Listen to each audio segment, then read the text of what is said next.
Yeah, so that was when I learned that you don't draw attention to yourself, like when you're in there. What do you mean by that? Nah, so like I said, my celly was like 18, youngster, and he made me feel like an old 21. You know what I'm saying? And he was always doing, just honestly, he would really put us on blast. At the time, I didn't know. It's like it was my first time. Let me see. That was my first time cell living. I had done all dorm living to that point. And he would just do like dumb shit. You know what I'm saying? So our pad was always getting hit, and I just thought it was normal. You know what I mean? And so I'll have homies come by the cell door and ask me if I was cool, if I needed anything, whatever. They always tell me, "Be good, fool, be good." I was just thinking like the homies were looking out. You're like, what does this mean? You know what I'm saying? Yeah. And so then I remember like one time, we had a batch of Pruno in the cell or whatever the case was, and this fool's doing the most. We go out for chow. Because this was a reception, they would bring the chow to the cell block. You'll walk out your cell, do like a circle around, grab your tray, go back to your cell.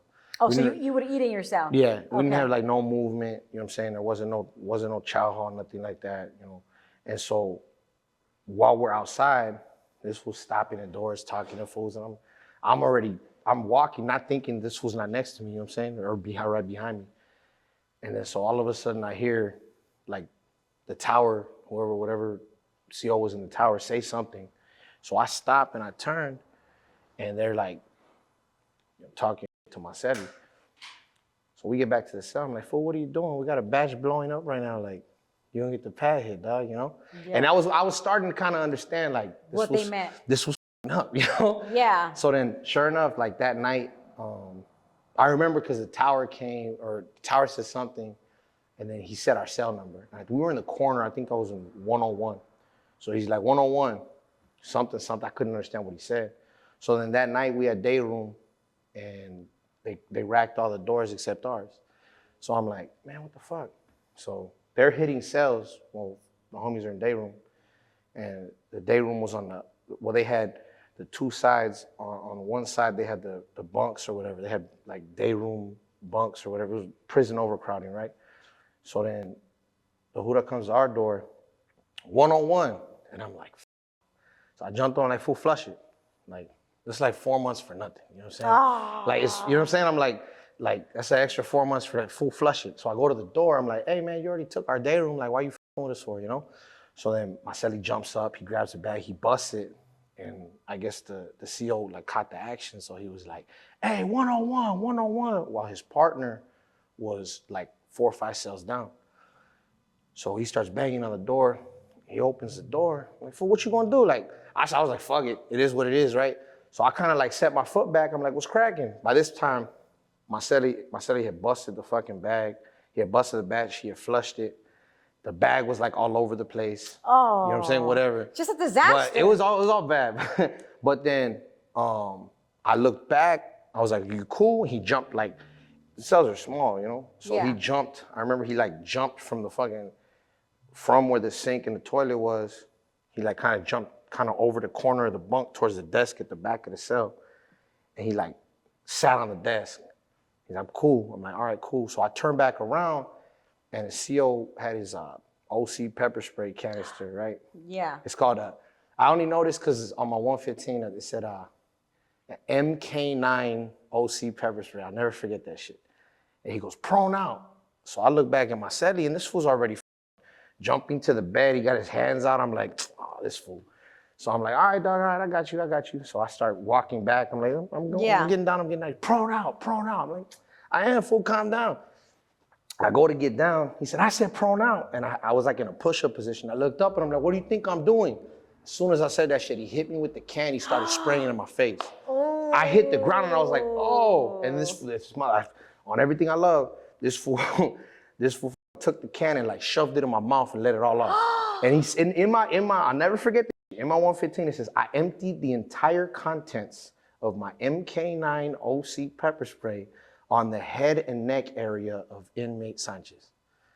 I'll never forget that. I'll never forget that shit. Oh my God. And like, so he sprayed it all off. He let it all off, and then like I moved my head, like kind of jerked back, and when I did, it got all over my face, all over my head, all over my shoulders. But it was all right here. Like I was covered. I was like, I was orange for like a day. I remember trying to scrub that off. But so long story short, man, you want to talk up until that point? I think that's probably the worst pain. I think when I was like 15, we had a little rumble. I got stabbed in the elbow, but nah, this was worse. This is different. Like, yeah, this was a different kind. It was like intense. Would you say this was the worst thing you've experienced in your To bid? that point, definitely. And so, they grabbed us, they cuffed us up, they drug us out. His partner comes over like, what's going on? And then this motherfucker's like, I think it was a cell fight. I'm like, oh, come on, dog. Like, you know what I'm saying? So I'm already like, I hear that shit and like, I'm like, yo, come on, dog. And we were, like I said, we were in cell 101, we were in a corner. So there's a door right there, like a fire escape door, right? So they popped that and they drugged me out. And you know, I was at Tehachapi, it's the middle of the winter. So it was snowing, like there was snow in the mountains. But well, that's the thing. I didn't know how bad that burned. So when I'm outside, it's whatever it is, 20, 30 degrees outside, I just felt normal. It was feeling good. Like it felt cool. Yeah, I didn't realize that. So then they took me, I'll never forget, they took me back and like they're walking me. I can't see nothing, you know. Anybody's ever been sprayed, slobbering, all kinds of shit. Everybody ever been sprayed, they always say like, I can't see, I can't breathe, I can't, you know, whatever. And then the cops' answer is always the same, like, if you can't breathe, how are you talking? Yeah. Look, man, I'm fucking here to tell you, it's fucking possible to not really be able to fully catch your breath and still say words. Oh. And that shit's, it's just like the nastiest feeling. So then they drugged me over to the, I guess they had like a garden area or something, right? And I just remember they threw me on the ground and my knees hit dirt. It was like soft. And then I thought they were gonna fuck me up. So I was ready. I like kind of like square my shoulders up, like I'm not gonna have my head down if these fools gonna hit me, you know what I'm saying? Yeah. So I kind of like squared up a little bit, but it was water. They started throwing water like from a hose on me. Okay. And that shit was freezing. Like I felt the cold. So they might have threw that on me and I started breathing like crazy. I was like, oh. And then I remember one of those fools was like, oh, you could breathe now, huh? And I was just like, damn, bro. A little bit. So you know what I'm saying? So I was like, yeah. So then he goes, I'll give you, this is exactly what he said. I'll give you as much water as you could take. I kid you not, maybe like 5 seconds in, I'm just like, yeah, that's it. Cause it was like you're drowning. It was literally just what it felt like. You know what I'm saying? So they picked me up, they took me to the infirmary. And the same way, like I could remember walking onto the cold, I could remember the feeling of that water, and then I could remember going into the infirmary because the minute, again, it's 20, 30 degrees outside, so the nurses had the heat cranked up. So I walked in with fresh pepper spray and water, and everybody knows it's the worst thing you can mix. It makes the burning kind of worse, right? Yeah. So I walk in, they had that thing heated at 80 degrees or whatever it was. You know what I'm saying? Like the heater was on. Yeah, I get it. As soon as I walk into the infirmary, again, I can't see anything, but I could like feel there was light, right? So as soon as I walk into the infirmary, they were holding me, I was cuffed up, they're holding me by both arms. I kicked both of my feet up. I was like, oh, hell nah. Like, because it felt like somebody took a match and just like threw it on. Burn you. Like, you know what I'm saying? Like, that shit was the nastiest feeling. So then I go they had these cages in the infirmary. They put me in one of the cages. Oh, wait, they have cages in the infirmary? Well, in this one they did. They had these cages, and it looks kind of like it's like the size of a phone booth, I guess. You know what I'm saying? Mm-hmm. To any kids watching, we used to have phone booths in the street. but you know what I'm saying? So it's about like the size of a phone booth. It's a little cage.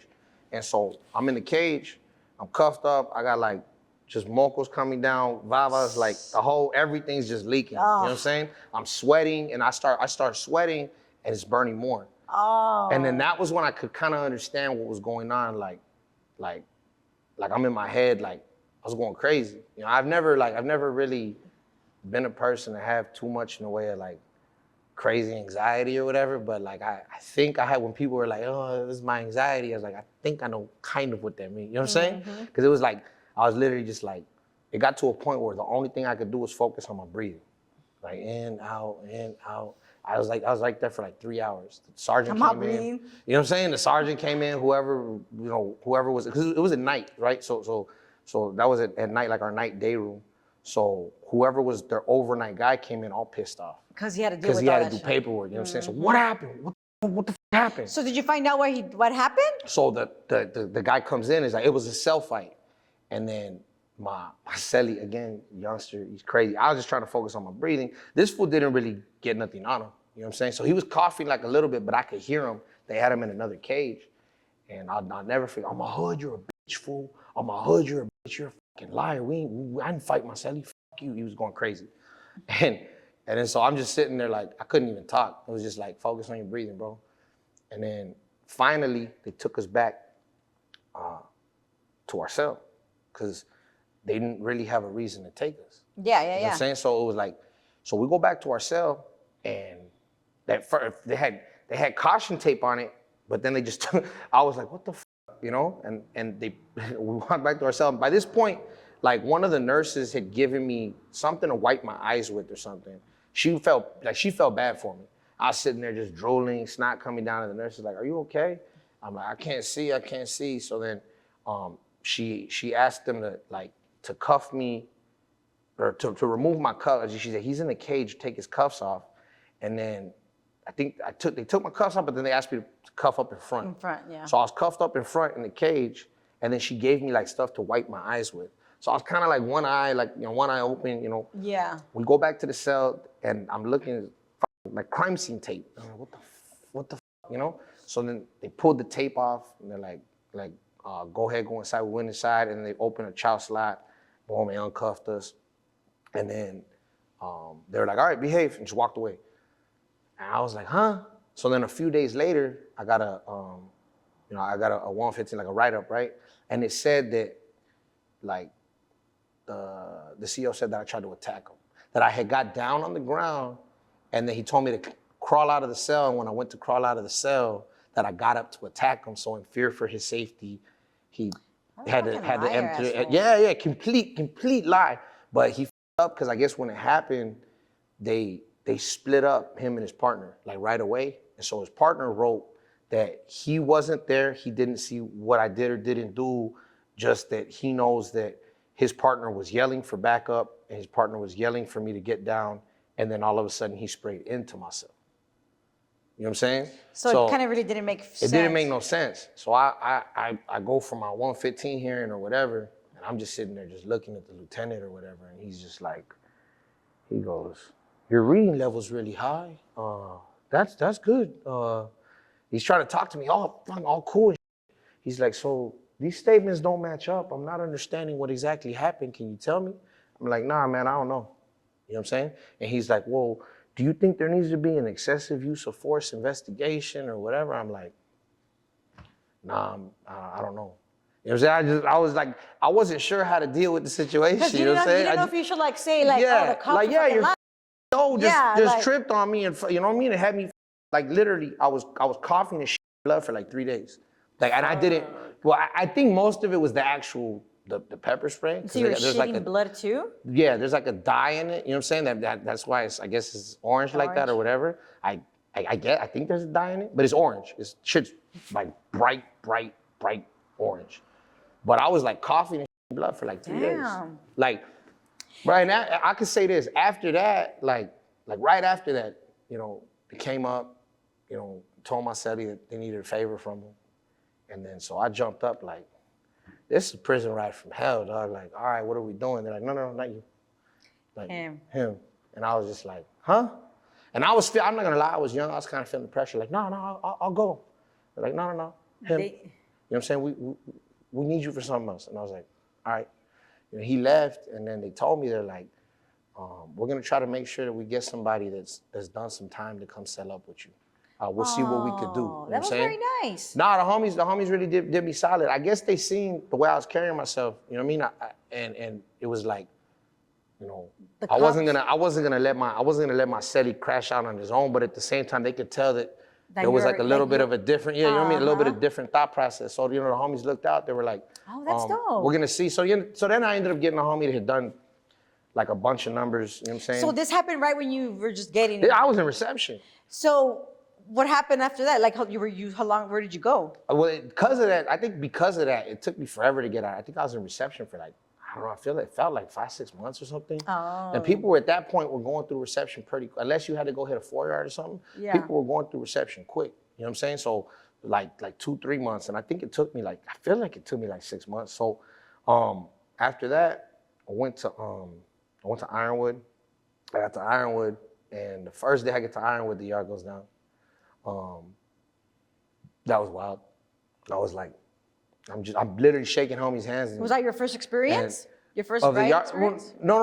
It wasn't a riot. Oh, it was just like a fight. It was a few individuals or whatever. Yeah. But yeah, it was my first day on the yard. I literally hit the yard with like a homie had shot me some because I had the CDC, the blue shoes or whatever, and the homie's like, you can't come out to the yard in those, dog. Like, you know what I'm saying? Here, hold on. So he shot me some yard dogs or whatever. We come out to the yard, and then the homie stops me. He's like, hey, do me a favor and chill with me right here. So he goes, they got like urinals on the yard or whatever. This was using the urinal. I'm thinking he just wanted me to keep pointing for him. He's like, stay right there, fool, stay right there. I'm like, all right. So I'm kind of looking around like, huh, And then as soon as everybody get down, yard down, I look over and I'm like, oh, okay. That's the biggest knife I ever didn't see. You know what I'm saying? I was like, oh shit. Yeah. And so I'm thinking like, I'm coming from the county and then from reception where any little thing, because in reception I seen a really bad one-on-one situation with two people of a different race or whatever. It was just a one-on-one, but they shut our block down for like 3 weeks. So I'm watching this and I'm like, damn, how long are we gonna be locked down for? He's like, oh, we'll be out after dinner. Like, don't trip. And I'm like, huh? He already knew the program. He was like, we'll be out after dinner, fool. Don't even, that's nothing. They'll do their little paperwork, whatever. I was like, oh, okay. So I was like, I could do this, like, level 3 yard living. This is all right, And then I got sent out to state. Like I said, it was like the overcrowding. You know what I'm saying? So I got sent out to Arizona. After I don't know how long it was. It was like some months. I remember like asking the homies like, hey, let me do something so I don't gotta go. Cause I was, being in Ironwood, I'm right down the street really. It's like a 2.5 hour, 3-hour drive from home. Yes, so I was for your like, family. I was only there for like 3 months. I already had a visit, you know what I mean? And I would have had more, but like the your visiting paperwork takes a while to clear or whatever. Yeah. So I had a visit like right away. They're like, oh, we can go see you right there. Like that's nothing. So I was happy. Yeah, of course. And then they're like, oh, hey, you're going out of state. And I was like, what? Like, how did it? Like, I don't want to. You're not gonna stay? Like, so when they told you you're going out of state, how long after did you go? I think it was like maybe like a month process, two to 3 weeks. Were you handcuffed the whole way? Was it a bus? So from Ironwood to Arizona, I think it was Ironwood to Arizona. It was a bus. We went on a bus from Ironwood to Arizona, and we got there, and it was different. Even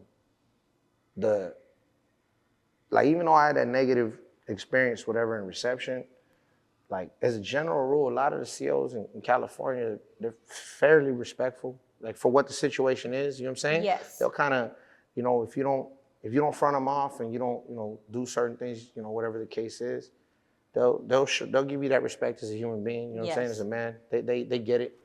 But the minute I touched down, it was like you got to understand that they're paying people, where in a state where the minimum wage is $7.50 or whatever, they're paying them like $12, $13. They're like, watch a bunch of convicts for us now. You know what I mean? So it's security guards. It's like, imagine the corniest, like most top flight security fool that you've ever seen. Like, and no disrespect to anybody like that has an honest job. I'm talking about the ones that like take their job too serious. I understand what you mean. You know what I'm saying? Like, but for the ones that don't. But for the ones that don't, you know what I'm saying? Like, the person that works for whatever that company, IPS or IC or whatever, and like they think they're a police officer for real. That's how pretty much all the guards were out of state. In Arizona. In Arizona, and well, compared to, I ended up going further, but in Arizona, that's how I felt at first. Like, man, they got top flight security. This is wild. Like, this is crazy, And they would lock us down for if something happened, and sometimes things would go down in California, they'll lock us down in Arizona. Oh, we were made aware of an incident, involving this group and blah, blah, we're gonna be locked down. You know what I'm saying? Wow. And so, they were like, it was wild. And like, some of the homies out there loved it because, you could, when fools were playing Xbox and PlayStation. It's different. You know what I'm saying? You had like a few more, I guess, privileges, I guess, you know what I'm saying? So like some of the homies, I don't play video games. Like I never really played video games. So for me, I was like, bro, you gotta keep that. Like I remember my first day when I got to like a building after I went through processing like 2 weeks. First day, I meet up with some homies and they're like, hey, come here, bro. You need to make a phone call home? I'm like, I was about to. Nah, come here.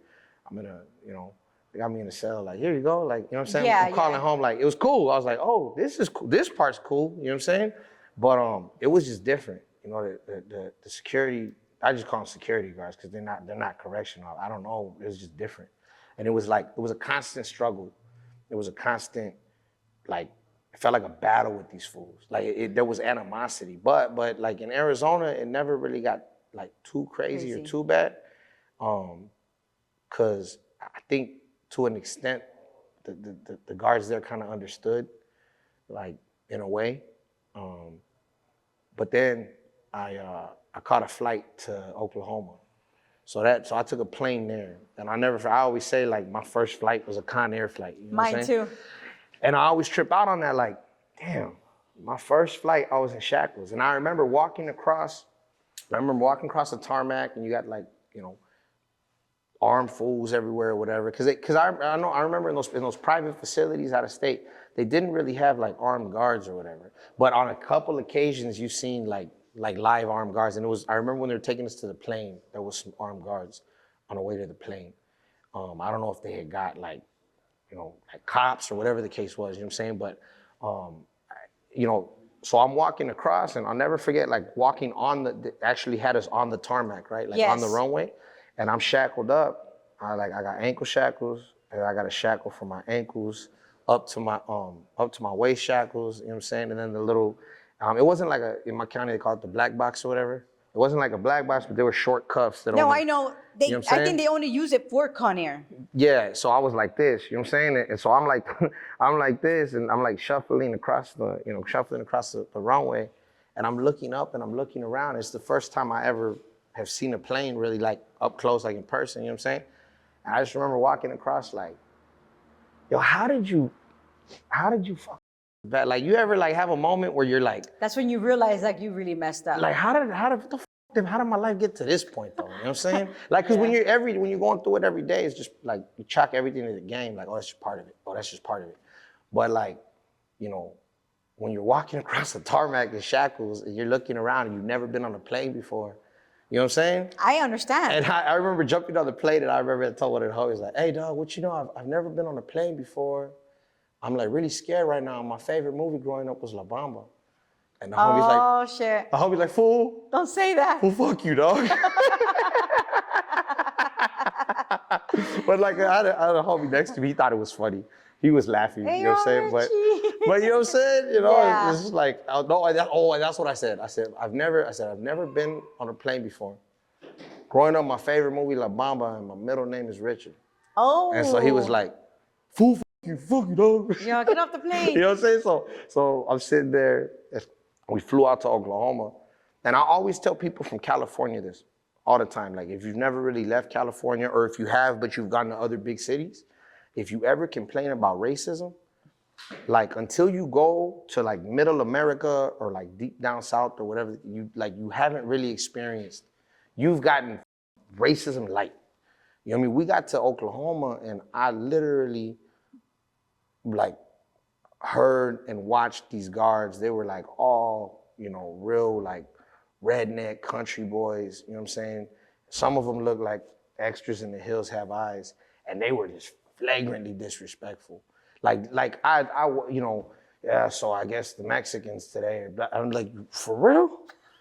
Like, you know what I'm saying? Like, I was like used to, like, it's horrible, but I guess, but still people would be like, Hispanics, blah, blah, blah, right? And the first time I heard it, absolutely, Mexican and proud of it, but like, it was the way that it was said. The way he did it. You know what I'm saying? It was the first time I heard that, like, just the tone of his voice, Like the little cunt. He's like, the Mexicans. And I was like, for real? I was like, did I just hear that shit right? Like, you know what I'm saying? So I was in Oklahoma for like 8 months. I think it was probably 8 months at that point. And it was constant just like friction. constant friction with the guards, constant friction with the guards. And then like shit kind of blew up finally one day. We were in the chow hall and there was a fight between a couple of dudes. It had nothing to do with anybody. It was a personal issue. And this is how ignorant these dudes were, the guards. The guards. The guards. This is how ignorant they were. It's a one-on-one fight. They're like, get down, whatever, you know. One of them got like mildly pepper sprayed, right? He gets down, the other fool gets down. They're laying on the ground. And then everybody down. Everybody's like, all right. Everybody's getting down in the chow hall. Physically, not fighting, but everybody's sitting down, whatever. And then for no reason, one of these guys comes in, get down. He pulls his pepper spray out and he sprays it in the air, right? He sprays his pepper spray like in the... Like he wasn't gonna get sprayed himself. And I'm like, bro, yeah, that was the part that I didn't understand. I'm like, fool, you stupid right now. Fogged up the whole, like he had the whole chow hall coughing, right? And I'm like, you gotta be kidding me right now. So then we sat down and then when he did that, all pepper spray landed on one table of food. Like there was a table, people sitting there, right? And so, but it was a mixed table, like, you know, in prison, you eat where you sit and you sit where you're walking in line to chow, right? So it was like 3 or 4 homies, a couple black dudes, an Asian dude and a white dude. So after they they cuffed those dudes up, they took them, they're like, all right, we're gonna resume chow, gentlemen, please. People were coughing or whatever, but the homies that were sitting there were like, nah, we're not doing it. Like, I'm not gonna eat, you pepper sprayed my food. So one of them asked for like the sergeant or whoever was there, and he's like, hey man, you got pepper spray all over our food. You know, and I remember the sergeant was like, oh, well, you guys eat spicy food, don't you? And I'm like, yeah, I remember it was weird. It was a lot of tension, right? But the homie kept his composure. He was like, I'll never forget, he's like, be that as it may, can I get another tray? And I remember that's some cold, I heard it like, cause it was silent. And he said it like that, and I was like, that was some cold shit. Like, you know what I'm saying? That was smooth. And then so, the sergeant's like, yeah, go ahead. So he gets up, goes over to the window to get some food. So there was a gentleman in the front of the line. He was a black dude, and he said he asked him, he goes, hey bro, do you mind? Like, trying to get my tray. And he was like, no, you know, go right ahead. He stepped back, because it was like a real tense, there was a lot of tension. You watch 2 grown men fight, and then the cops come in, instead of diffusing it, they made it worse. Make it worse. So the homie gets his tray, and the other homies are with him, excuse me, thank you, right? And then an Asian dude walks up. And then the Asian dude walks up, he goes to grab a tray, and a black gentleman grabs his wrist, like, what are you doing? He goes, you let them go. He's like, they asked. And then, like, he just fired on him. He hit the dude. He started mixing him right away. So everybody kind of stepped back like, oh. But then he swung one wild one and he hit one of the homies. It was over at that point. Like, you know what happened? So then it's a mess in the chow hall. Everything's going crazy. And then I'll never forget it, like, at some point, we're fighting, it feels like we're fighting for a long time. Like, you getting tired, people were backing up, there's like, people were grabbing each other. I'm like, how long we been doing? Like I turned around, there's no COs. No guards to be found. They had closed the child, they had ran out and closed the child doors. A couple of them had dropped their pepper spray. I found out that after. And there was 2 females. They were like counselors, and they would like help with chow or whatever. And there was two women in a corner, like screaming, crying, stop fighting, please. You know what I'm saying? And I'm just like, that's when you like wake up from the trance. I'm kind of like, huh? Like, I'm looking like, wow, why are they in here? And where's the other guards? You know what I'm saying? So then all of a sudden, we turn back around, and then the doors open, and these fools come running in with a little paintball, pepper, guns or whatever. They start shooting those, whatever. So we kind of backed up, and then they start dragging inmates out, whatever the case is. And then the ones that were by the door, they start dragging them out. And then a bunch of the homies was like back on the wall. And we had got down, and when we got down, they threw a flashbang grenade on top of the homies, and it exploded. So then we looked at each other like, if they're gonna do that while we're laying down, we might as well get up. So we got up and we rushed them, and then they ran back out. They slammed the door on us. Oh, And wow. all that commotion, the other pods of the prison seen what was going on, and like every pod started kicking off. Like every single cell block was kicking off. And then it was bad. I mean, and all because of the guards. It really was, because it was the weirdest thing, because like, you know, one of the homies got hit and he's defending himself, and then somebody else jumps in. It was what it was, right? Yeah. But there was really no tension between inmates there. I could honestly say that, like, people were too busy playing Xbox and PlayStation, you know what I'm saying? But the guards, like, they kept it tense. It honestly was what it was, you know what I'm saying? And so the other, you know, blocks or whatever, I don't think they realized what it was over. Everybody just kind of was like, all right, this is what we're doing, you know? And so the whole prison goes down, and then we were barricaded in chow hall for like 6 hours. Dang. Like I said, they're scary fools. Like, and you were just there for 8 months. I think I was there for, I might not even been there for that long at that point. But it might have been less than that, 3 or 4 months. But I just know that we were like locked in the chow hall for like 6 hours. That was when we figured out like how scared these fools were. They ran, they dropped their pepper spray. We had pepper sprays. Like, it was like, dang. All right, like we were getting like ready. If they had the guns, they would have dropped the guns. We were figuring that they were gonna come in like with full force. We just figured. So we kind of got ready. We sat there. We were in the chow hall, so we had food. We had, you know what I'm saying?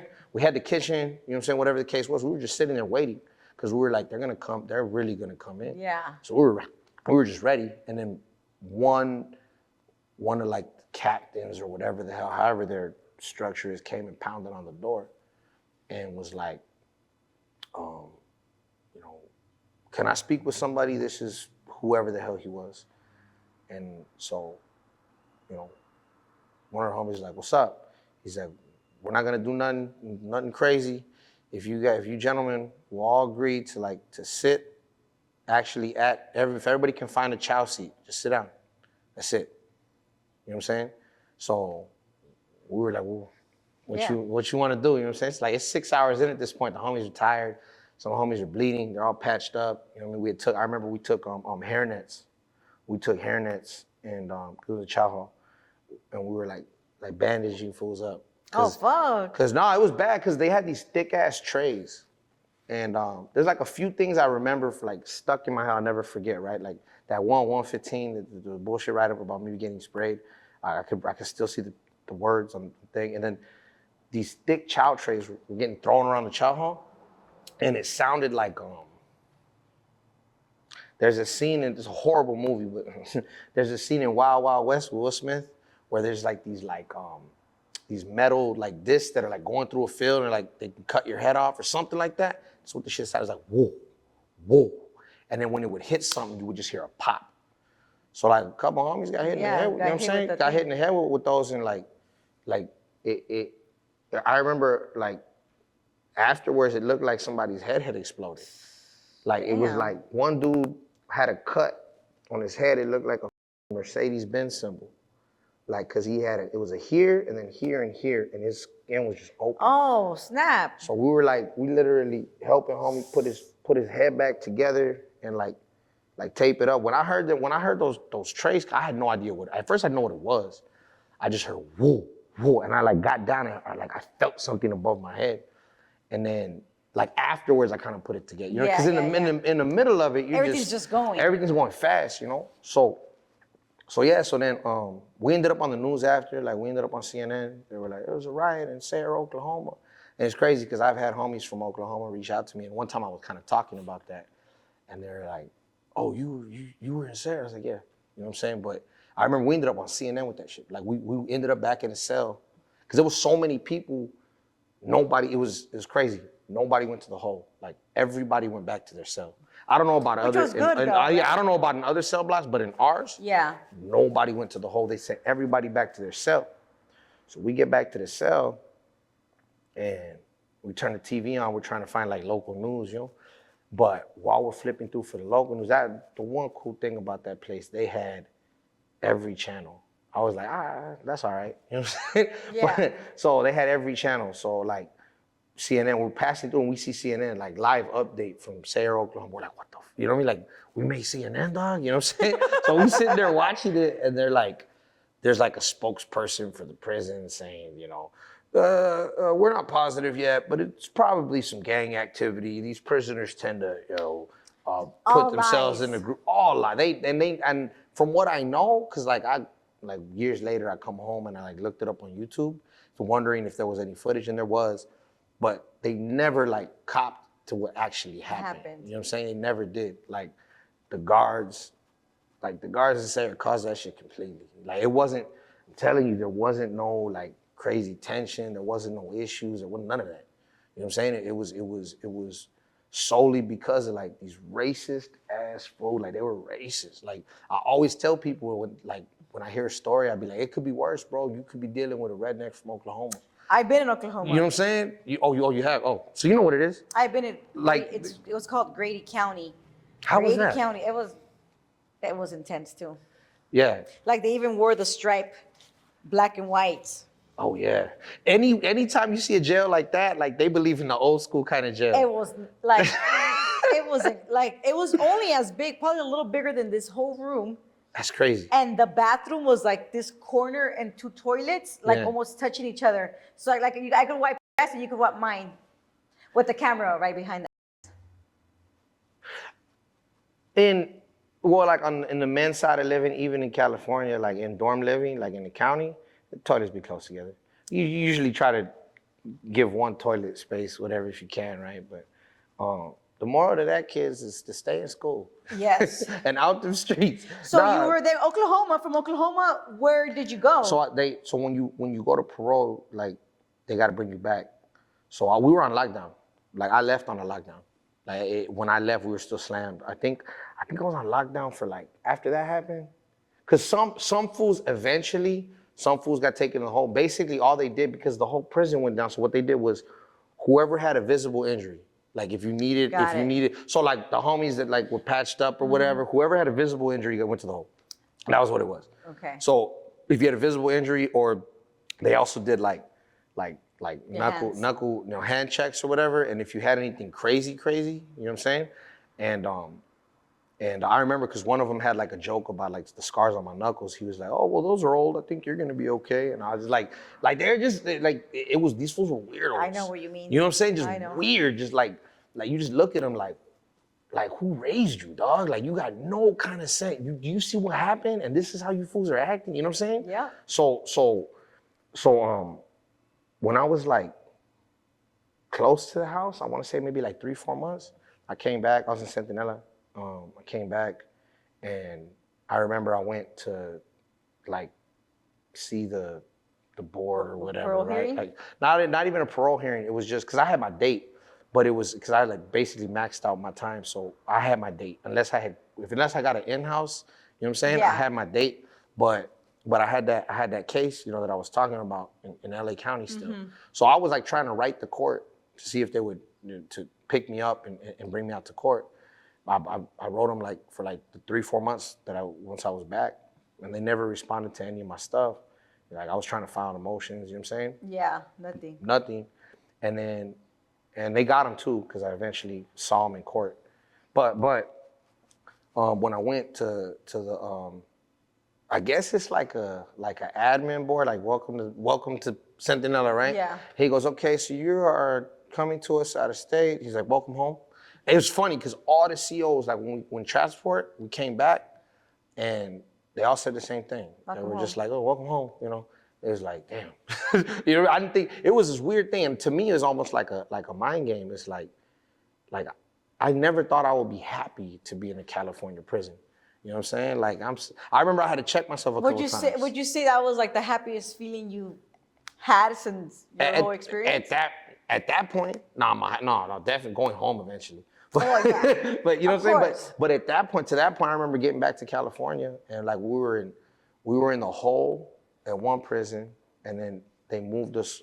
We ended up in Centinela, and so we were in Centinela, and then he's like, okay, well, welcome home. You got, you don't even have 120 days. I remember he said that. You got less than 120. He goes, can you just, Be cool. mind your business and be cool for us? He goes, go home. Yes. He's looking at my time. He's like, you're short to the house. Go home.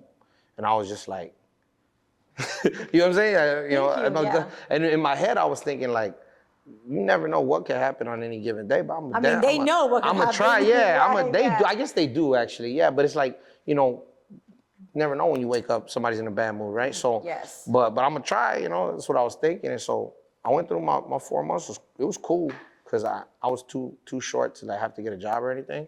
But everybody that was coming back from out of state was their status. You got like, I think it's A1A, like, and that means you got a job or whatever, and so you're able to go to yard when you're not working or be in the day room when you're not working. So I was A1A unassigned. So it was like I had all the privileges without having to do any working. You know what I'm saying? So that was cool. Like that part was cool. So I got to hit the yard like, I was able to hit, morning and night yard or morning day room and night day room or whatever the case was, right? Yes. So that was cool. Like, So your last 4 months were pretty smooth. they were all right. You know what I'm saying? They were all right. It was probably the most running I ever did. Like, because I got to the yard and like a couple of my homies were like on a different tier. So I wouldn't always see these fools or they'd be at work or whatever. And so I wouldn't always see them. So I was like, I ain't trying to get to know nobody. You're just doing your own program. I'm going home, dog. Like, Yes. besides, like, when any of the homies needed anything, of course, like, but I wouldn't see them as much because they, like I said, they had their jobs, they had their thing. You had people doing long stretches there, you know what I'm saying? This is a 3 yard, but you had people that were doing like a lot of time, you know what I'm saying? Yes. I got there with a celly who had a couple of, he was younger than me, but he had a couple of lifer homeboys over there. So they really took care of him. So I can't complain, man. That was smooth. Like for prison, it was what it was, but it was smooth, Yes. And then my day that I was supposed to parole, I paroled to a hold. So I was like, What does that even? What does paroling to the hole even mean? a hold. Oh, you paroled to a hold. Like a warrant, like, you know what I'm saying? I know what that feels like. like. So I had the hold in LA County. So I was like, Oh. yo. Like all these months I've been writing. I've been writing you for 4 months. And the only reason I knew, like I said, so I ended up going to LA County. I had never experienced LA County. I had when I had gotten arrested the first time and bailed out, I was at I think it's the Wilcox station for like 12 hours. You know what I'm saying? So I had never been in LA County, so I'm like, I remember I was talking to my celly, hey fool, what's your county like? You know what I'm saying? Like what can I expect? He's running certain things down. And then I already knew that like I was going from prison to county, so the cops are gonna be different, the sheriffs and they're assholes, you know what I'm saying? So it is what it is, So I was kind of mentally like, all right, cool, let's go do yourself. this. I had figured they were gonna call me. I figured I was gonna parole to the hold, but I wasn't positive, But I told my family, like, I'm not coming home on this day. I'm telling you now, I'm not coming home. Like, they're gonna take me. Are you sure? They're gonna take me. I promise that, So That is a horrible feeling. Yeah. So you get to the county, it's your first time. Yeah. What happens? Well, it's funny because my family has sent me dress outs, like close to paroling. It's like, well, you never know. And I'm like, all right, fine. You know what I'm saying? So they sent me, some Levi's and some, I told them, like, don't send me nothing crazy, because I'm telling you now, I'm going to go to the county. I'm going to lose all that clothes, So they sent me, I remember some Levi's and like a button-up shirt and some Converse. And I was like, cool. I go, brand new clothes, the tags are still on them, and then they cuff me up. They put me in this, it's funny because they put me in the cell with everybody else that was paroling. And they're like, hey, fool, you ready? Is your first time paroling? Or, and I was just like, nah, I got a hold. They're like, no, I definitely got a hold. You know what I'm saying? And I don't know, maybe they gave me, maybe they gave me some kind of paper, but then I came out the cell, and, that was what it was. I came out, they're like, okay, so you have a hold at LA County, and they're supposed to pick you up at such and such time. Like they have a certain time blah. I'll come. Yeah, they're like, gonna pick you up at such and such time. And I was like, all right. So then everybody left, and I was sitting there, it was me and one other homie. And then we waited. LA County got there and picked us up. Like, and I remember sitting down. I thought I had taken the tags off my clothes. It was brand new clothes, right? I thought I had taken all the tags off. And I went to sit down on the bus and like, I had one of them like wood tags that Levi's be having on the back, like that hard cardboard tag. And I was sitting there like, fuck, man. So I was sitting on that, you know what I mean? It was bugging you. You know, it was bugging me. It was like a small thing. And then you can't move your hands. Yeah, I'm just like, ah. Oh. So then we stopped from Centinela. I don't know if we stopped at Calipat or if they had stopped at Calipat before us. I really can't remember. I just remember there was some homies from Calipatria that were coming off the 4-yard, coming out to court, same thing. And then we're driving off through the desert. And then like the way that they took, they went up I forget what that freeway is called down there. Might be like the 86 or something. It goes down through like by the Salton Sea. And we drove up that freeway, and then we went out on the 10, and they kept going on the 10. And I remember going through like, you know, like you're on the 10 freeway. I'm on the 10 and I'm looking around and I'm seeing stuff I haven't seen in 5 years. I'm looking around, and then you drive through, you know, you got to drive through the Inland Empire to get to LA. So I'm driving through and I'm like going through, like seeing parts of my neighborhood. I'm trying to lean and look, you know what I'm saying? Yeah. And then we pass through there and we go through Pomona and then we go through the SGV and we start to get into like LA proper, and one of the homies is all hyped. Like, it was funny. He was just like, oh, there's the city right there. That's right. Man, this looks crazy. I ain't seen this in like 12 years. And I just remember looking at him like, damn. You know what I mean? Because I remember thinking to myself, that's what I was thinking to myself. But he was just hyped. He was amped. He was like super, super turned up. And he was really, really happy. But I guess he was like, you know, in the hole or whatever in Calipat. So he was happy to be coming out. Just to be out. Just to be out. Like, yeah. It's crazy. Like, it's like, they literally, like, they treat us like dogs, right? Yeah. Like, you go through and like I said, I was happy to be back in a California prison. Like, who the fuck is happy about that? You know what I'm saying? Like, really, right? Like, and then being on the bus, I was happy to be able to look out a window like a fucking dog. You know what I'm saying? So when we get to LA County, and then I had my family contact the public defender who had my case before. And she had became a somebody, like in the public defender's office, so she was somebody important. But for whatever reason, she remembered my case or whatever it was, and she was like, yeah, I'll help him. I'll see what I could do. And then she came. I remember my first day out to court was a dry run they brought me for no reason. Hey, and those are like the worst. Those are the worst, man, because you got to get up for court at 3:30 in the morning, whatever it is. And it's like you're in the county. How, like, when you walk into the county, what was so different from this place to all the places that you've been to? I just remember it was so, like, intake took forever. I just remember going from one holding cell to another holding cell to another holding cell to another holding cell. I remember I was super on edge. I was aggravated because I was like I'm looking at people that, in my opinion, and this is just my opinion, right? Like, but the way I looked at it at that point, I'm looking at people that don't know how to do time, so they're just doing flagrant. Really, they were doing like little things, but for me, it was super flagrant. Like, you know, I'm like all serious, you know what I'm saying? You got, you know, I remember, like, you know, we're in a holding cell, and there's a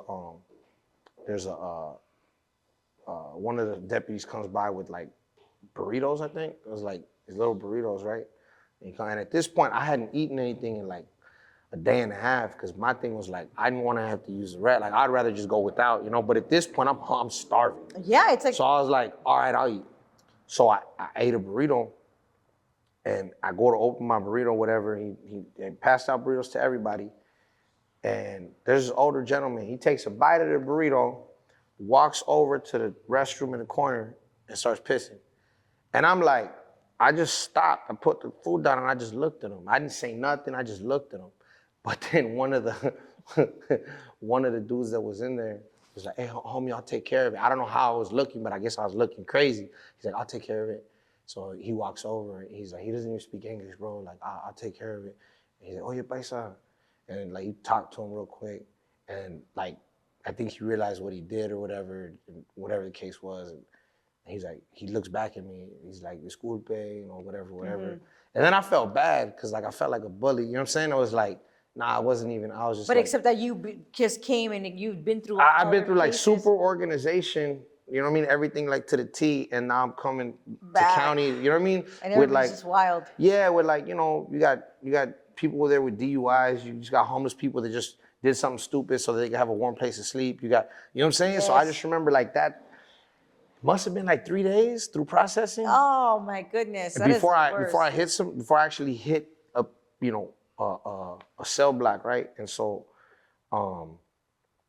yeah, so then the first time I go out to court, I think I was fresh off of processing and they pulled me right out to court. But then they pulled me out and it was a dry run. Oh, Like, no, like, oh, sorry, we pulled your case by accident. And I was just like, how do you accidentally pull my, I am supposed to be like, what, no, wait, hold on, you know? like take me back. They're like, come on. I'm like, no, hold on. They're like, come on. I was like, ah. So then I think the very next day, they pulled me out again.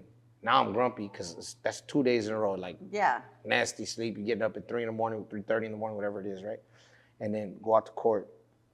And then one of my public defender had an assistant. Like that was how important she was, I guess, at this point. So her assistant comes to me and she's like, she couldn't be here, but she asked you to waive time. She'll be here next week, and she said you guys will get this situated. And I was just like, all right. I mean, what can you really do? Yeah, like, all right, cool, you know? And then so I remember the DA was like, oh, Sanchez? No, yeah, we're trying this one. We're going to court. There's no offer on the table. And then so the assistant was like, I'm not here for an offer. We're asking for a week time waiver. And then I got to shout her out. You know, I've been trying to like avoid names in general, but Catherine Shin, that's her name. Lady she really helped me out. Good. I can never forget this name, right? She's like, Catherine will be in next week. This is her client. And then I remember the DA switched up. He's like, Catherine's trying this case personally. I think is the way he put it. Catherine's taking care of this case personally. And she was like, yeah, she'll be here next week. And his whole demeanor changed. And I was like, oh, baby, I got action. Ooh, like, you know what I mean? Yes. I was just trying to. It already made you feel better. I was like, I'm just trying to go home at this point, whatever. So then a week later comes. And I think in that week, I had like 2 more dry runs. Oh. They kept bringing me out. And I'm like, I'm not supposed to go to court. Like, what? You know what I'm saying? But like anybody that's been in the county knows that these fools, you know, you're going to court. And if you try to say no, they're just going to whoop your ass and take you anyways. You know what I'm saying? So just get up and go. Just get up and go. So went into court like 2 more times. And then the 3rd time, I go in, I'm in a holding cell in the back. And she comes in, and she walked in. She's like, Daniel Sanchez. And I jumped up like, hey, what's up? How you doing? You know? She goes, so, another felony.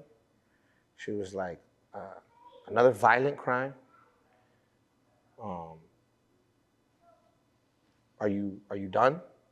And I was like, I'm trying to go home. You know what I'm saying? I got my daughter waiting for me at home. Like, and obviously she knew that you were gone for fucking 5 years. For 5 years, you know what I'm saying? But like she knew that part, and she, you know, my family was trying to talk to her on the phone. She's a busy person too. But she was like, so what's changed? Why? What's changed? And I'm like, I got my daughter waiting for me at home. You know what I'm saying? Like baby's mom had lost custody of my daughter while I was in there. Oh, you know that's saying? Worse too. So, that was horrible. You know what I'm saying? Mm-hmm. That was awful. So, but my people had helped me in a big way, and you know, my daughter was staying with my mother. Good. So I was like, I'm just trying to get home. You know what I mean? I gotta, as a man, I owe this to this little girl. Like I'd missed every birthday, every Christmas, you know what I'm saying? Everything. So it was like, I was there for her first birthday. I was there with the day she was born. I was there on her first birthday. Mm-hmm. That was it. You know when you got caught in the back. Exactly. Yeah. You know what I'm saying? Like, yes. Yeah. So that was it though. I'd missed everything else. So I was trying to go home, and she was like, okay, look, your victim hasn't responded to several emails. There's no his last known address is in like Missouri.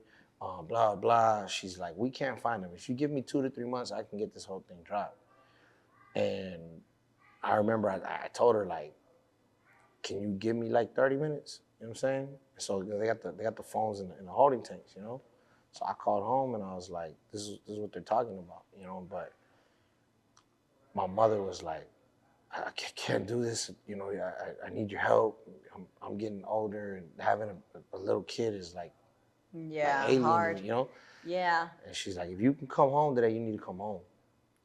So after lunch, she came back. She said, what do you want to do?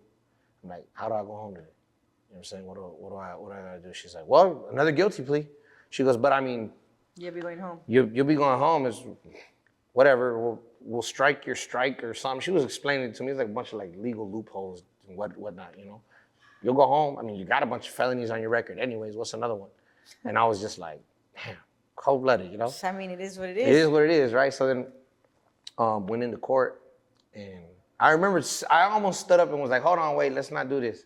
Because she goes, Your Honor, for the record, let the record reflect that I advised my client against this plea. It is my belief that if he were to allow me to fulfill the legal process, or however she put it, that he would definitely be, receiving either a not guilty plea or having these charges dismissed with prejudice or whatever it is, right? And so then at that point, the judge was like, duly noted, blah, blah. Mr. Sanchez, do you understand what Ms. Shen has just said and blah? And I was like, yep. And I thought about it for a second. He's like, so do you want to proceed? And it was like what do I, you know what I'm saying? What do I do, you know? On one hand, I'm here for really defending myself, like, you know what I'm saying? Mm-hmm. On the other hand, you know what I mean? Like, you know, I'm weighing it out, and I was just like, all right, it is what it is. I'll take this loss. Because to me, the way I looked at it was, you know, whatever I got to do to go home and be a father to my daughter, yes. Right? So I went ahead and I signed a plea. They gave me time served because I've been down for 5 years.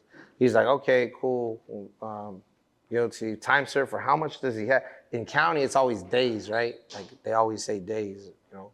When they talk about sentencing, a lot of people, it's technically it's years, but they'll say how many days credit, right? Yeah. So he's like, he has over 1,500, time served. He was wow, so you went home.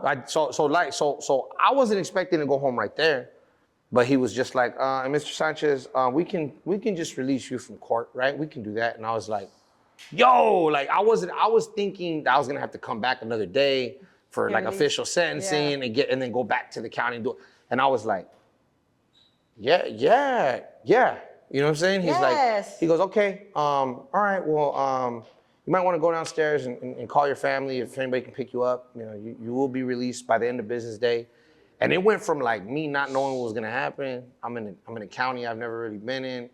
You know what I'm saying? Not understanding nothing to like, fool, you going home. Yes. You know what I'm saying? So like, you went home that day? I went home that night, yeah. I remember like, I got like they give you like a paper jumpsuit, right? Like the white one? No, I think it was black. It was a black paper jumpsuit with the little, you got the little thin wannabe Vans, you know what I'm saying? Mm-hmm. And so I had a paper jumpsuit, little Vans or whatever.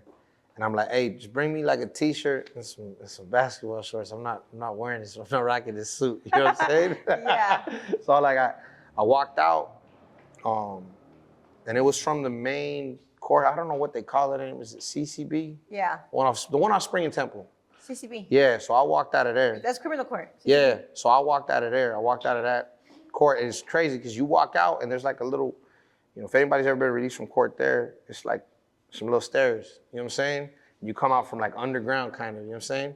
So I came out and I was like, I'm done. Like I didn't look back. I ain't like, cause I remember we were sitting in the holding tank, everybody's getting released, right? And it's like, oh, you know, I remember one fool was like, I'm gonna fuck some bitches as soon as I get out. Ooh. I was like, oh, that's cool, dog, that's cool. I'm just sitting there quiet. I'm just really thinking like, yo, 5 years, this shit's over. You know, like, and it was weird. It was this weird feeling. I'm just sitting there quiet. What about you? What about you? You know, I don't know. You know, go home tonight, chill with my family, I guess. I was just quiet. I don't know none of these fools. I'm not gonna tell my life story, but I'm just sitting there. So you get released, right? You get out, you see your family. Yeah. You've been out since. Yeah, actually, yeah. Well, good. So that was like 10 years ago now. Good for you. Wild. Yeah, yeah. And what have you been doing in all these 10 years? Well, I spent 2-3 years kicking my number. I mean, that was fun, I guess. I always say like, you know, I don't feel like it's been that long because I was on high control parole, you know, with a bunch of like special terms. You Yeah. can't be on these streets. You can't be out this time. That was like the first 3-4 months, and then you can't do this and you can't do that. And Yes. you gotta, you know, you want to travel. I'm in the Inland Empire, so there's certain beaches that I legally couldn't go to without asking permission. Yes. It's more than 50 miles or whatever it is, right? So it was like, it was weird because it was like, I felt like a grown ass baby. You know what I'm saying? For 3 years, I felt like a grown baby. I remember getting my own place. I moved out to the valley. I got my own place, and with my lady. And I remember the first time they came and did a parole sweep. That shit was embarrassing. Like, when you're growing up in your environment, you just think shit is normal. Like, you think it's normal to get stopped by the cops. You think it's normal to feel that hot ass hood on your face. You think it's, you know what I'm saying? You think it's normal to, because it's like, I got a job to do and they got a job to do. It's whatever. But then you're an adult now, and it's like I never shy away from or hide any of my mistakes. I own them. But when you're having like civilized conversation with square ass people, that shit's embarrassing low key. You know what I'm saying? Like it's weird. It's like I'm in my apartment complex just trying to lay low. Like I don't want no issues. You know what I'm saying? I'm trying to work and kick this number. And then parole came to my door like 15, 20 deep or whatever it was. And I was at work and so was my lady. But I guess there was like another parolee downstairs that I didn't know. You know what I'm saying? I didn't know. He minded his business, I minded mine. So, but I guess he was home when it happened. And then, so they were up at our door trying to kick it in. And they were, you know, I guess one of my neighbors had said something to the effect of like, they're at work. You know, they're like, do you recognize this person? Yeah, he lives there, but he's at work. All he does is work. Like, it was her, but it was the parolee's lady. Like, she really, like, I know you be interviewing prison-wise and whatnot, you know what I'm saying? Yeah. She was the righteous one. She was like, yeah, that's him. Yeah, he's always at work. Him and his wife, all they do is work. You know what I'm saying? Very nice And then of him. so, yeah. So then, so then my lady comes home and like the door's all fucked up. They didn't get in, but the door's like, you could see where they had messed it up. So my lady's like, what the hell, you know? And then she was waiting, you know, old girl downstairs was waiting. She's like, hey, is your man on parole or probation? And my lady's like, excuse me? And she's like, no, it's okay. She told her like, it's okay, you know, whatever. But they came and they did a sweep, you know, but I let them know that he always works.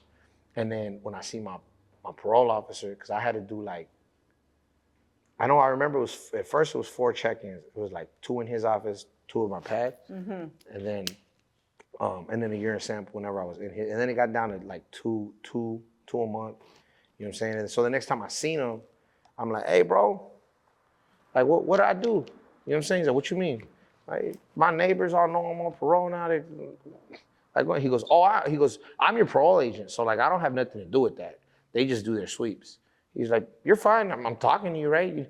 This fool goes, I'm talking to you. So clearly you can get in trouble. He's like, I don't have nothing to do with that because I'm your day-to-day parole officer. So whatever. I'm like, all right, whatever. You know what I'm saying? Yeah. So, but yeah, like I'm like little stuff like that, getting pulled over by the cops and like a simple traffic stop could lead to like could so turn much. into every single time. And like, you know, I'm fresh home and I don't know if I had that fresh out a little bit. Anytime a cop would see me, like, yeah. You know. Well, you know what? Thank God that you've been out for a long time. It's a beautiful thing. Where are you at now? Are you still working? Are you doing music? What is it that you're doing? Yes. So I like tried to hit the ground running, making music, and when I came home, I didn't know what I was doing really. I had a lot of restrictions because of like being on parole, so there's a lot of things I couldn't do. You know what I'm saying? A lot of times, like I literally was like, "Hey, can I do this show?" And it was a definite no. Like, no, you can't do it. Hey, you know what I'm saying? Don't let me find out you did. You know? Yeah. So there was a lot of that. And what so about I now? bumped my head. Well, yeah, what about now? Yeah, where are we at now? Yeah, what about now? I guess, so a few years ago, there's a gentleman by the name of Icon that decided to do a Nipsey Hussle tribute verse challenge. The gentleman had just passed away, and he put a challenge out, like, let me get everybody's hottest 16, the hottest verse on last time that I checked. So I did it, and I definitely killed my verse. And to this day, we never talked about this. I definitely should have won that though. I was a second place runner up in the contest, and the only reason that I knew he really thought I should have won is because Icon don't do second place or nothing. So it was supposed to be one winner, and he's like, so first place is, and the homie that won the contest, it wasn't whack, but I definitely won. And when Icon was like, and Hazerd is actually second, and I'm gonna do a photo shoot for him. So that was like a little over 4 years ago now. So if we wanna, maybe cash it in or something, you know what I mean? So check this out. So real talk, I've actually never told Icon this. So the week after, I was like, bro, that's whack. I should have won. And I'm not even being salty. I just should have won. And so my boy Urban, was a dude that I had done some music with or whatever. He's from the Valley, and he's in this group called All Angles. We done some music together. My boy Urban was like, bro, you should have recorded it at my house like a little more professionally. He goes, that's the only thing I can tell you. He goes, but your bars were on point. He goes, you still should have won. He's like, come over and do a verse in my pad. Like, this, we had done a bunch of music together, and we were trying to figure out how to promote it. So I started a series called 40 Ounce Fridays. And at first, I did it was a one-off, or I was thinking it might be a one-off, but I was like, hey, what if, after we watched the video back, I'm like, this is really good. We should make this a series and do this every week. What do you think? And he was like, yeah, let's do it. So then, I think I redid the first take. I did it the first take. I redid it, and I said it's 40 Ounce Fridays, like with an S. I'm gonna do a bunch of these. You know what I'm saying? Fast forward 4 years, and I took a couple of old videos about a year and a half ago. I put them on TikTok. A couple of those went viral. You know what I'm saying? And I'm doing all right. You know what I'm saying? Yeah. You're not on parole. You're on I'm not on probation, parole. you're doing You know what I'm good. saying? I'm making You have a music that people job. like. Yeah. You have a job. You take care of your family. Yeah. Do you want to tell Indicted where they could reach you? Yeah, absolutely. At I'm a Hazerd on everything. Instagram at I'm a Hazerd.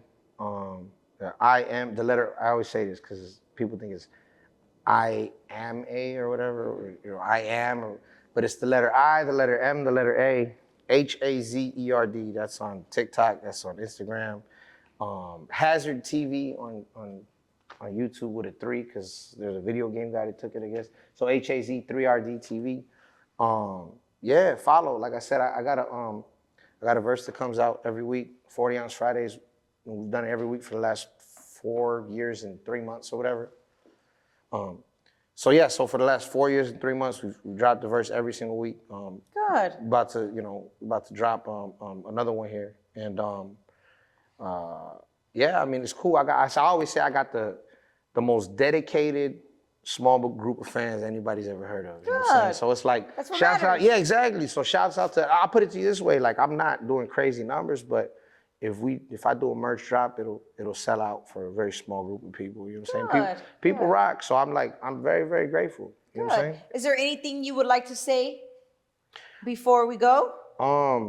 Yeah, just what I would say is, if you're ever really, really mad about something, you about to really spaz out, right? Like if you're really about to go off on somebody, like stop and think before you do. You know what I'm saying? Like really, really, really try to stop and think before you do. And I understand that a lot of times it's hair trigger situations are right in the moment. And it's easier for me now being like older and way more calm and whatnot to say that. I get it, you know what I'm saying? But anytime I'm around like my youngsters, I try to tell them like, yo, a deep breath real quick and really think about what you're mad about. You know what I'm saying? Because half the time, like we grow up in an environment where it's not acceptable to show weakness in any kind of way, right? Like you grow up in an environment where people prey on the weak. So you're like, I'm not weak. I'm gonna pump my chest out. Like you can catch these hands, that's cool, right? And a lot of times, I remember having to do an anger management class, right? And they had this glacier, and it was a iceberg, right? It was an iceberg, and it was like the tip of the iceberg or whatever, the tip of the emotional iceberg. And they said, water level is society, and then the tip of the iceberg is what society deems acceptable. So especially for men, it's anger. right? Like it's okay to be angry, right? Like societally acceptable to get mad, you know. And then underneath is a picture of the rest of the iceberg under the water. And it's every emotion you could think of. Hurt, confusion, embarrassment, betrayal, whatever the case is, right? And Sad, happy, all of it. It's everything. And they said, so instead of showing what you're really feeling, you express it as anger. And like stupid little drawing stuck with me. You know what I'm saying? So that's what I say to anybody, man. Like if you're feeling a certain way, you know what I'm saying? Like, you know, just stop and think about it before you can do whatever you're gonna do. I agree. That's what I would say. Just take a second to think. Yeah, I agree. You know what I'm saying? But yeah, shouts out to Indicted TV. Want to thank Negra for having me. No, thank you for coming. Shouts out to Icon. We're gonna get that photo shoot in too. You know what I'm saying? And yeah. All right. Well, thank you again. Absolutely, thank you. Thank you everybody for watching. Don't forget to like, share, and subscribe, and follow us on Instagram.